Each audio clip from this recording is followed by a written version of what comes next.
Some of you will already have heard that Margaret is ill, actually quite ill, with a very nasty virus, and has been told to let go of everything. This is difficult for Margaret, and to take to her bed.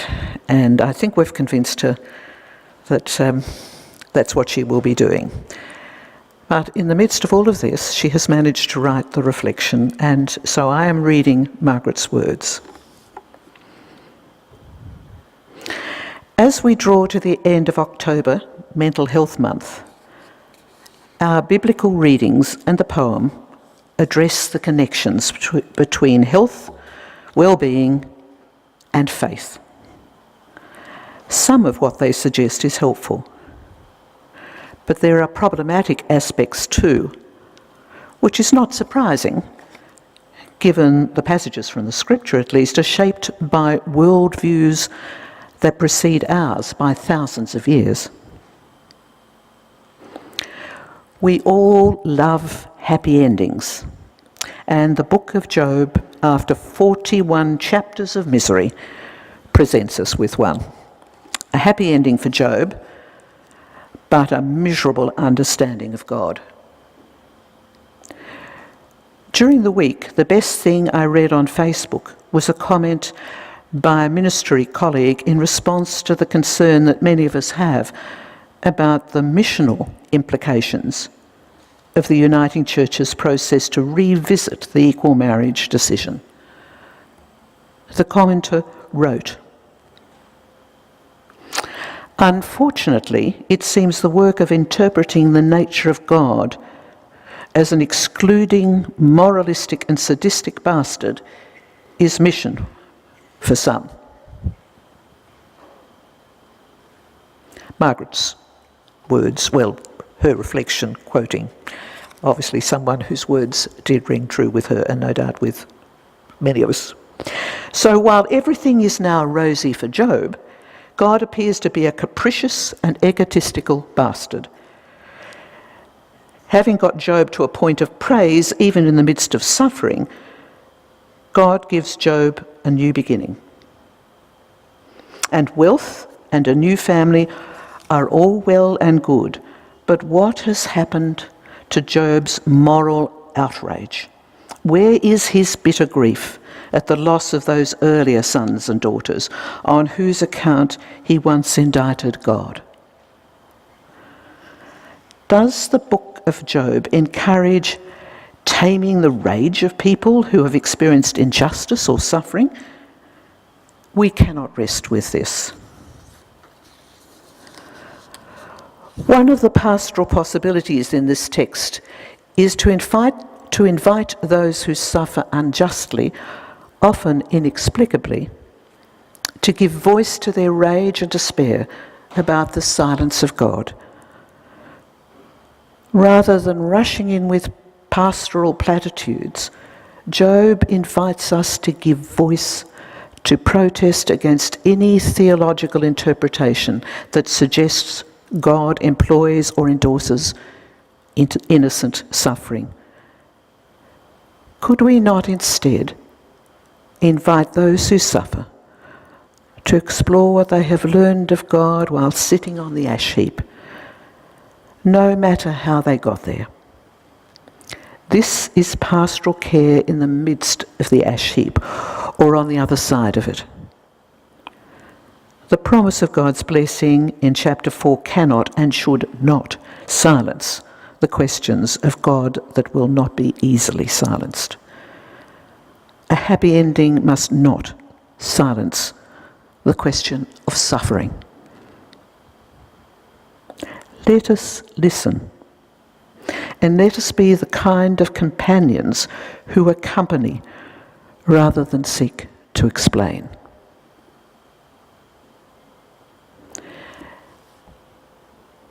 In the Mark reading, we must make it clear that we do not share the first century worldview that blindness or any other illness or disability is the result of sin.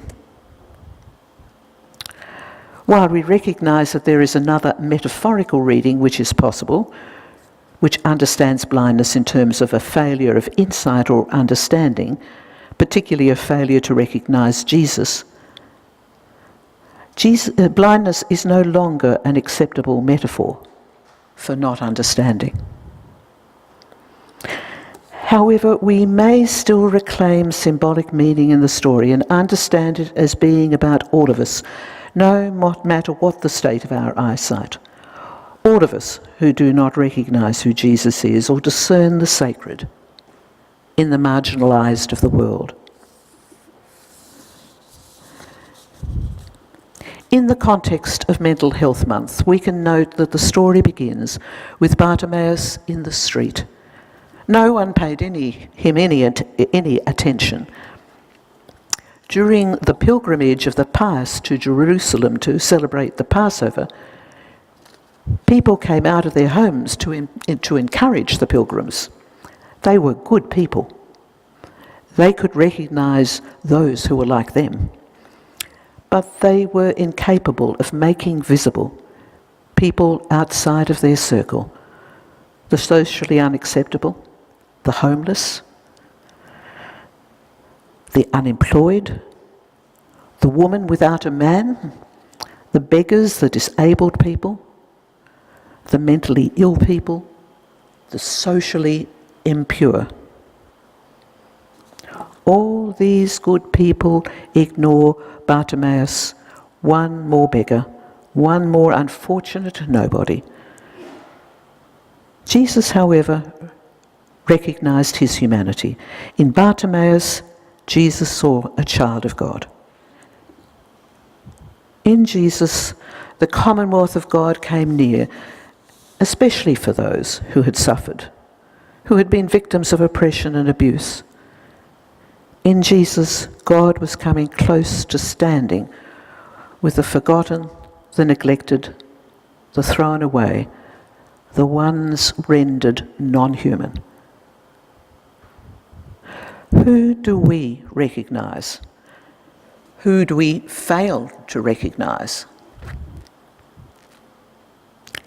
In his encounter with Jesus, Bartimaeus did not remain a victim. He became an agent, a follower of the way. As the title of the painting on the front cover of the liturgy claims, he became an apostle. Such is the transforming power of embodied love. Love that makes visible all the ones whose health is robust, would hide, that understands all that the world would prefer to remain hidden.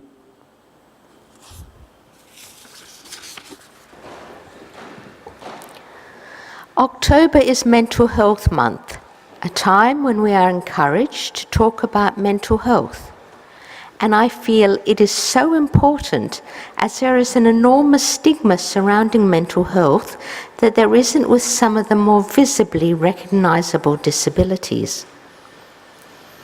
The Health Minister Greg Hunt said in an article in the Sydney Morning Herald that 4 million Australians deal with chronic or episodic mental health issues each year, and that 1 in 5 people do not seek help because of the stigma. Sometimes I feel that when you get down to it, there are really 2 types of disabilities. Socially acceptable disabilities, such as limps or broken arms, and socially unacceptable disabilities, which include acquired brain injuries, chronic illnesses that might affect your job, and all mental illnesses. I have a gammy leg and an anxiety disorder with a phobia about crossing roads. I prefer the gammy leg. When I had a walking stick, people jumped up to offer me their seats on trains or at train stations. They offered to carry my bags and held doors open for me. They told me I was brave. If I tell people I can't cross a road because I have a phobia, they point out that the road is empty, or it's a quiet road, or there are traffic lights, or it's all a matter of being careful. They don't tell me I'm brave for leaving my home at all for a world full of roads and things on these roads that might run me over. I know my phobia is illogical, but that doesn't mean I can make it go away. People believe quite happily and comfortably, without a shred of medical evidence, that conditions such as anxiety and depression are things that one can get over. Although I don't like having an anxiety disorder and find it very embarrassing, I feel I've earned the right to have one. When I was a child, my family car and a bus collided, and I got stuck in the window of the car as it tipped over. My mother pulled my head out, and I survived with a bump on the head and a badly sprained ankle.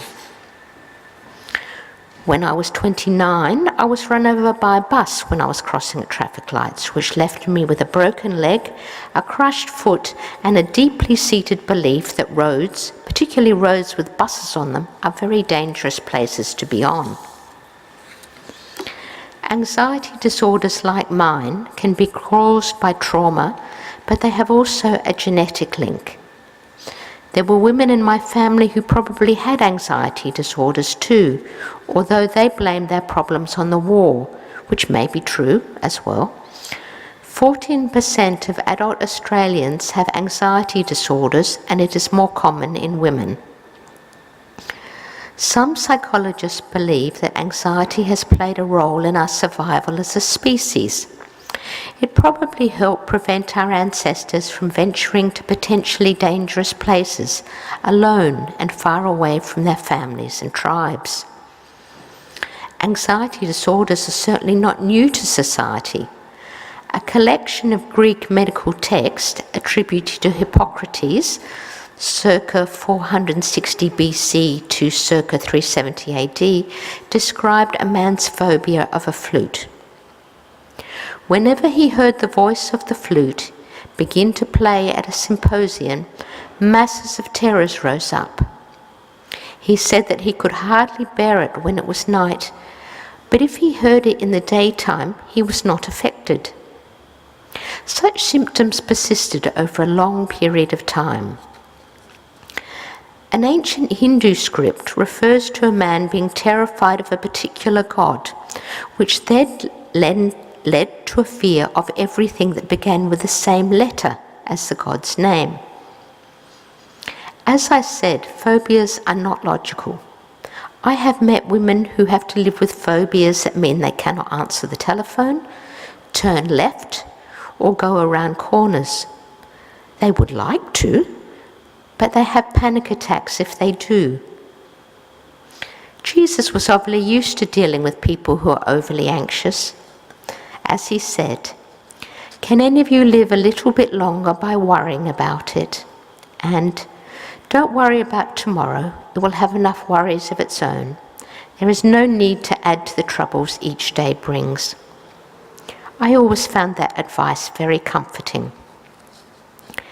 If you looked up the definition of anxiety disorder on the same website, you would find that an anxiety disorder is a medical condition characterized by persistent excessive worry. There are a variety of anxiety disorders, including persistent excessive or unrealistic worries, the generalized anxiety disorder, compulsions and obsessions which they can't control, obsessive compulsive disorder, intense excessive worry about social situations, social anxiety disorder, panic attacks, the panic disorder, and irrational, intense fear of everyday objects and situations, phobia. I have a generalized anxiety disorder, panic attacks, and a phobia. As my anxiety followed trauma, I have also been diagnosed as having post-traumatic stress disorder. The symptoms of anxiety include a pounding heart, difficulty breathing, an upset stomach, muscle tension, headaches, sweating or choking, and feeling faint or shaky. It is very unpleasant living with an anxiety disorder, and people with them would be more than happy to get over it. Treatment for anxiety disorders include medication, which can reduce the physical symptoms such as shaking or feeling faint. It doesn't change your thoughts though. Cognitive behavioural therapy. People with anxiety disorders tend to have what is called catastrophizing thinking patterns, and CBT is about changing your thought patterns. Exposure therapy, facing the trauma in incremental stages. To get me back on buses, I caught several with my late husband. I then caught one by myself, with Glenn travelling behind it, waving cheerfully through the windscreen to me. And then I caught one and Glenn met me at the bus stop. And finally I caught them by myself. Unfortunately, this didn't work so well with actually crossing the road. Relaxation exercises such as breathing slowly and progressive muscle relaxation. Meditation and prayers, and mindfulness, which is when you concentrate on the moment you are in. Support groups run by psychologists, and very important, being kind to yourself. This includes understanding what makes your anxiety worse, such as overcommitting yourself and being overtired. Christians, I realised, are often very unkind to themselves because they are so busy caring for everyone else, they neglect their self-care. We are actually told to love our neighbours as ourselves, but instead we race around loving everybody else and forget we are supposed to be loving ourselves too. And of course we are in a much better position to care for others when we are taking good care of ourselves. These strategies improved my problem-solving skills in living with anxiety disorders. They didn't make them go away. I take a tablet before I have to cross a road and merge myself in a crowd when I'm crossing because I found it limits the stimuli. If things are very difficult and I really need to cross that road, I look around for a motherly woman, explain the situation and ask if I can take her arm while I cross. I'd like to say I've never been refused. But I still have fun, and I still have hope. I no longer hope that I will make a full recovery, but I hope that one day people will be comfortable about speaking about their mental health problems in the same way they speak about a limp or a broken arm, and that other people will listen and accept these without judging and without giving advice.